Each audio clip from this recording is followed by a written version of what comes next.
report every 2 years on what was going well and what wasn't going so well, so they could make the necessary adjustments.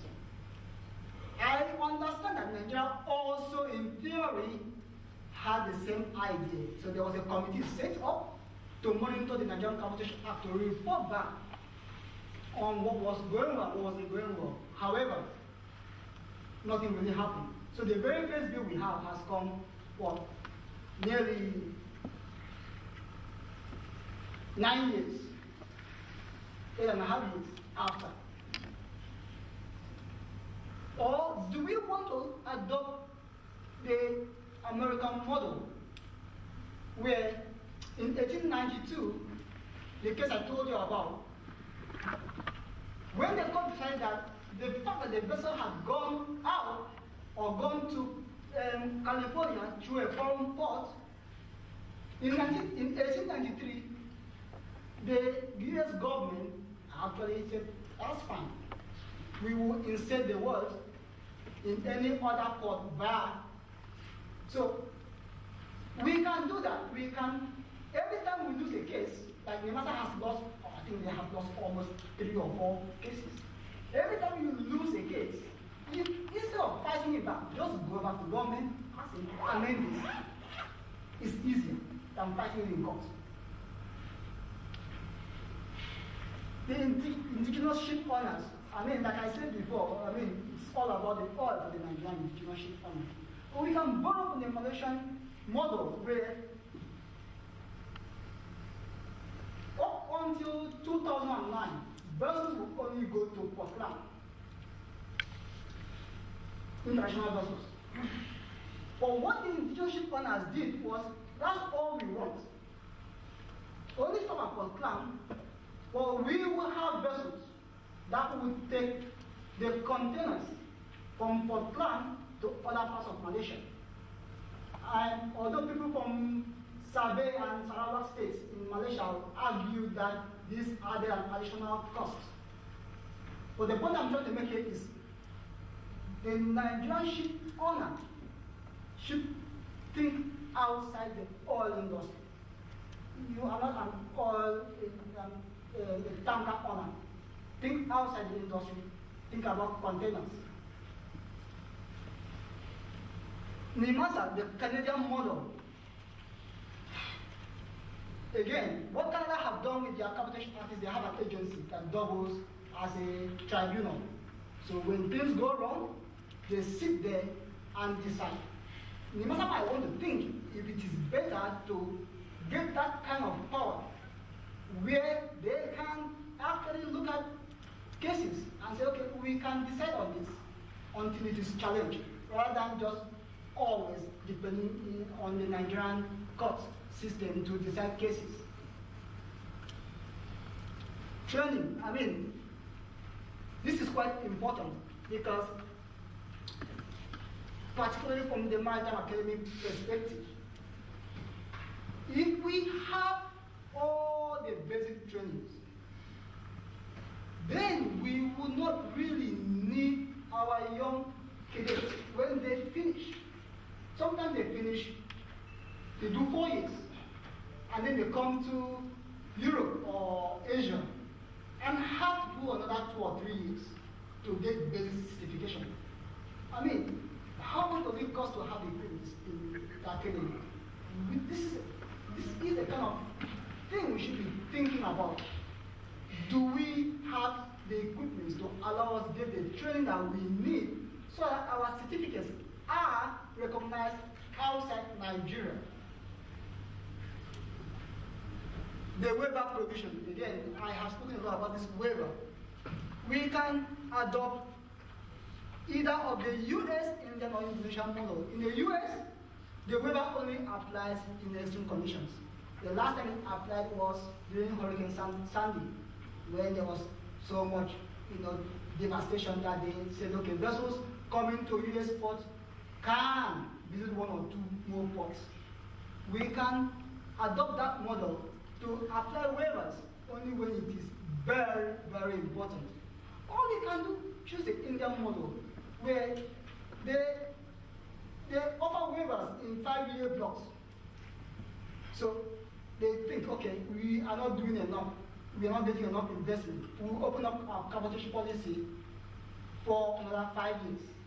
Or we can use the Indonesian model where vessels,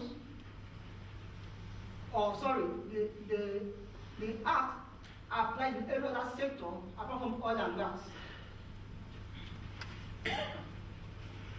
Continental policy, and almost finishing. We need to be thinking now. I mean, I talked about the EU policy, the cabotage policy, which allows all European states to have their cabotage law. The African Union is also thinking about the same thing. So the African transport policy. We might want to think about what we want to do, because that policy says that all African countries must have a liberal cabotage policy. As a country, we have a protective policy. We might want to think about what we want to do when that policy comes into effect. I was just going to show you this. This is the effect of government not doing enough, and then the Nigerians are not getting ships. Containers, those who live in Apapa would know this. It stretches, sometimes 50 to 60 miles. When containers go, I'm just going to run through this very quickly. So when you look at that, this is where our containers go in Nigeria, generally. Someone has said to me that these miles, this distance is on the low side. So we put containers on trucks and take them to all these places. Why should we have to do that? How are our roads going to stand this?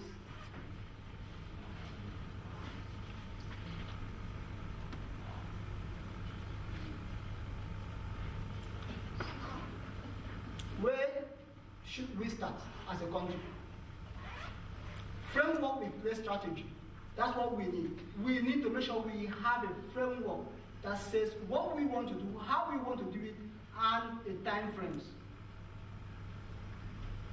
We need to have policy that matches the practicality. We need to ask ourselves, if we are going to build ships in Nigeria, do we have power? Do we have the resources? Do we have the personnel? Office of Statistics, we need to have statistics. We need to keep records. We are not doing that well. If we have records, we can build on those numbers. We need power if you are even going to think about building or repairing ships. And we also need proficient personnel. I have mentioned this. So, if you do not remember anything from this 30 minutes I hope, I want you to go home with this. That for our cabotage policy to work, we need to have an honest appraisal of our maritime capacity as it is today, and what is possible in the next 10 years when we consider the resources that we have at our disposal. It's only when that is done that we can get informed decisions. Thank you very much.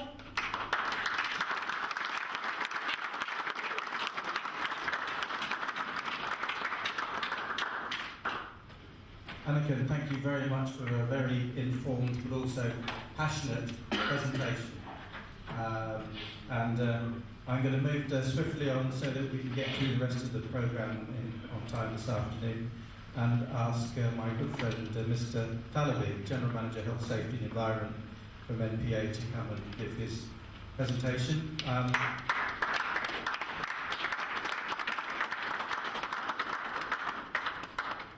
It's a pleasure to have you with us this afternoon.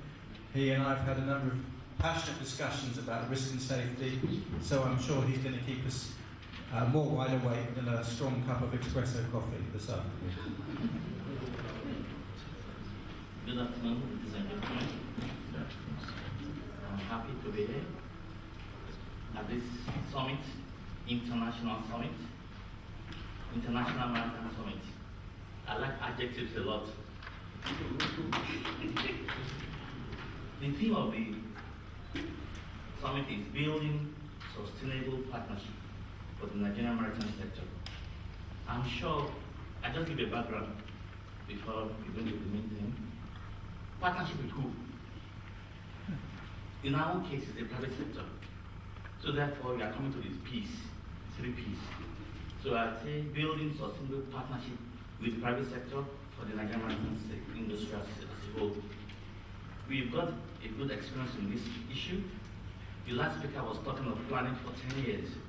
The Nigerian Ports Authority is having a 25-year port master plan, which should soon be completed now, about now. And we are thinking much ahead. And as talking to partnership, I learned something from Professor Chua, sustainability, democracy, I mean, all forms of feminism. You know what it is. To sustain something, we need to put in structures, institutional structures that will see it through over time, particularly for developing economies. So I'm talking on health, safety, and environment, security, and facilities in Nigerian ports.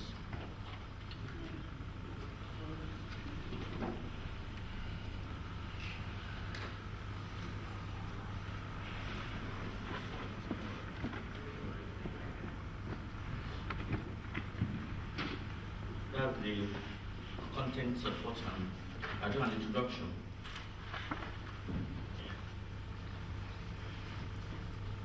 Health, safety, and environment,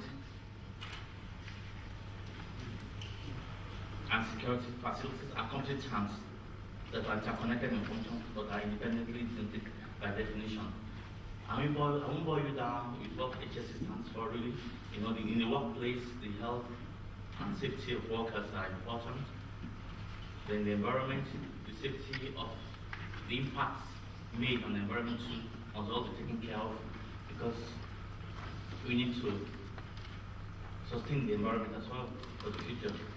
The Nigerian Ports Authority, health, safety, and environment and security are departments on their own.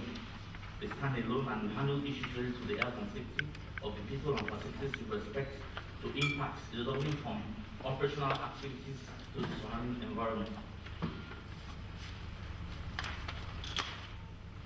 Their goals are achieved through increased awareness of and implementation of these programs, which are designed to conform to best practices.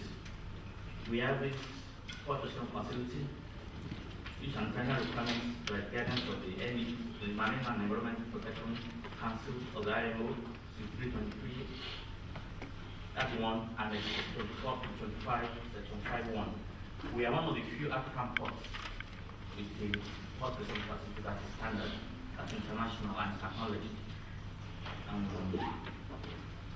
And that's according to the operations of the waste reduction facility, in line with the Convention of Marco 1978 as amended in 1973. So we are doing our best to sustain this through PPP. We invite the private sector because we know we have capacity shortage and deficit. So we're building capacities gradually over time with the private sector, so that we can provide these services to the port community, to the shipping community, and that's what we have done, and it's working very fine for us.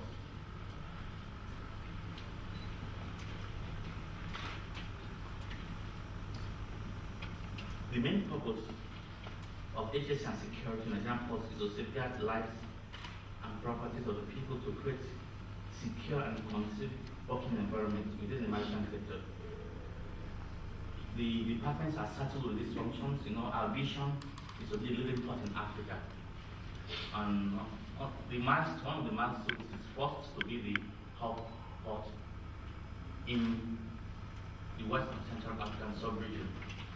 The Nigerian ports, as a background, have controlled 6 major ports, and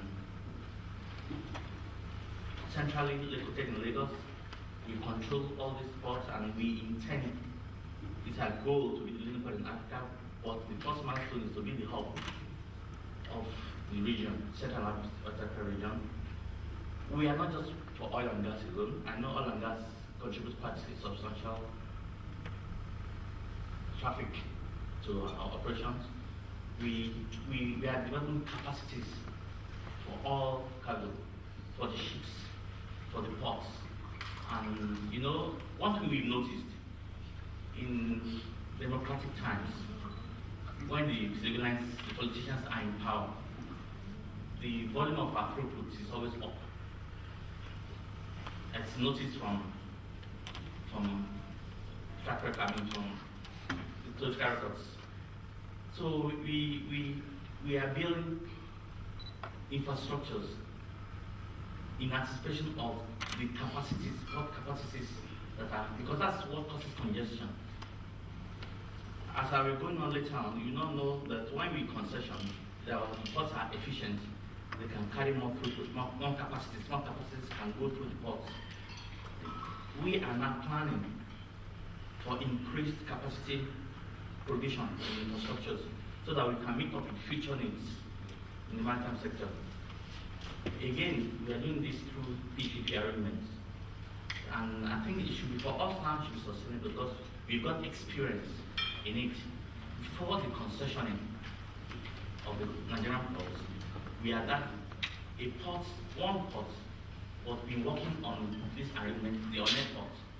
And we found that it was very, very, instruction for us, for the concessioning program to be modeled after this landlord port model, which is essentially what the concessioning is all about.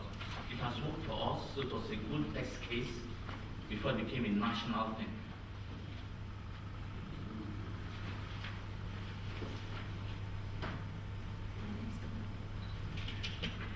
Now, the other port programs include port concessioning and port development. Like I told you earlier, the concessioning started in 2006. The government has been responsible for almost everything maritime development, port perspective. We are now bringing in terminal operators through concessioning program. These things were bidded for, and they won, and they were doing the terminals, and we are regulating them and monitoring them. What we have noticed now is that the ports are more efficient. We have attracted more investments with the development plans, which we supervise and we guide them. We are cooperating with them, and that's what partnership is all about.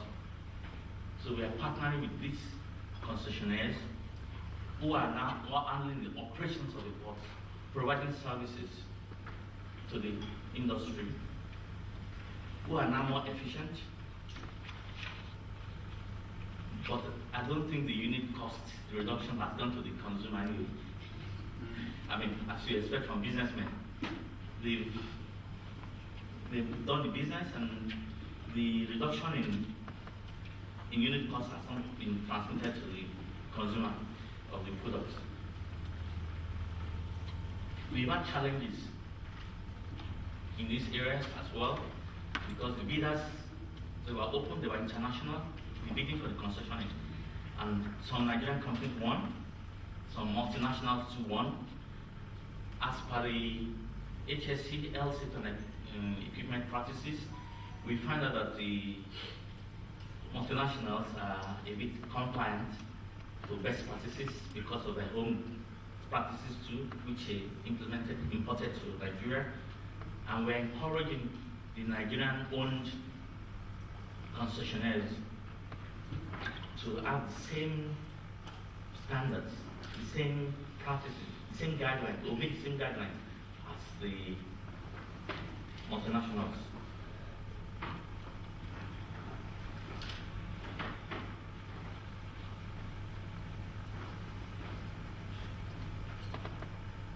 Functions of the HSC security and processing MP.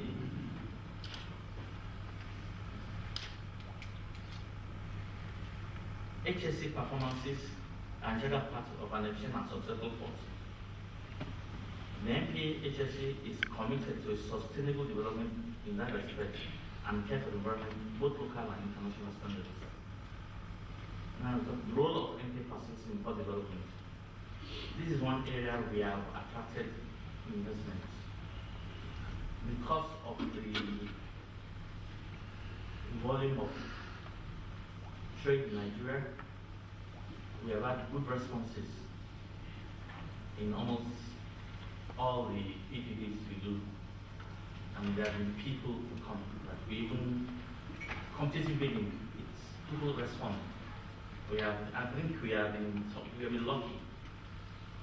Government is not funding infrastructure development again, and it's a deliberate policy from the regime of General and President Obasanjo, deliberate policy of bringing the PPP for port development.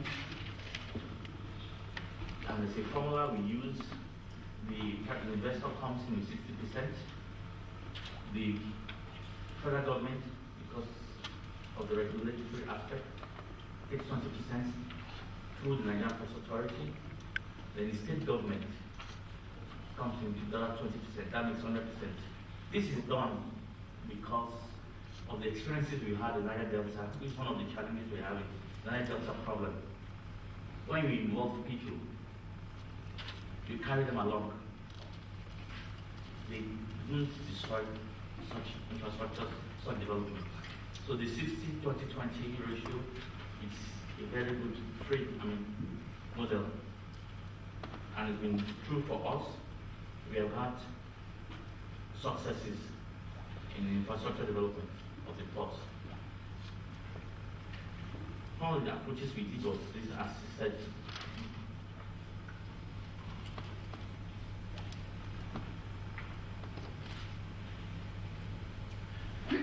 this is one facility that is ongoing right now in Lagos Port at the Bullnose. It's been developed by a company that won the bid, Eco Support Limited. They are right now doing the construction, and the first part of it, the first part will be opened in September this year. The time of construction is for 15 months. They're quite fast. They're extending the port area and increasing the usable spaces for stacking operations and their business.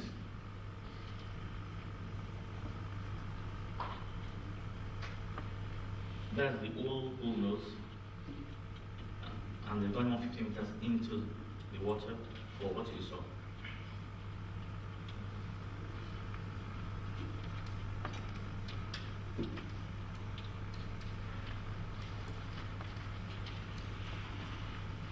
You find a list of the terminals that are concessioned.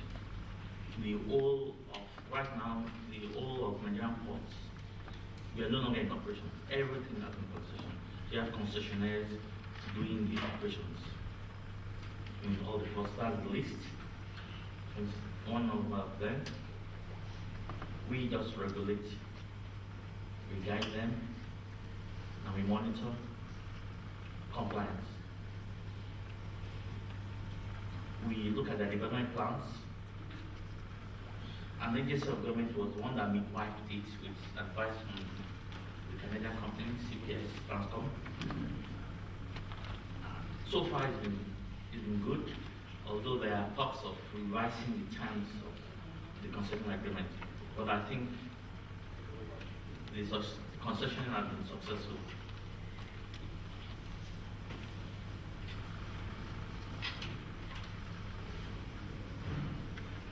The MPA facility has not only eased the bulk shipment of goods to and from Nigeria, it has also created employment opportunities in the maritime sector for Nigerians. It has opened up businesses in various forms. From port clusters, you see a lot of employment, which is one of the intended derivatives of the concession program. Lots of clustering is happening. The services are provided by other companies, and if we aggregate all those together, it's resulted in improved employment opportunities in the maritime sector.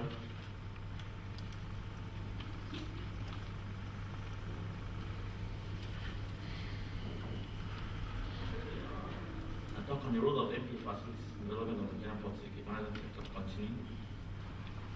The maritime industry is one of the major mainstays of Nigerian economy. Confirm the slogan of this logo, which we advocate with the Nigerian economy. MP has been designated as a gateway to international economy for many years because of the trade and commerce that goes through it.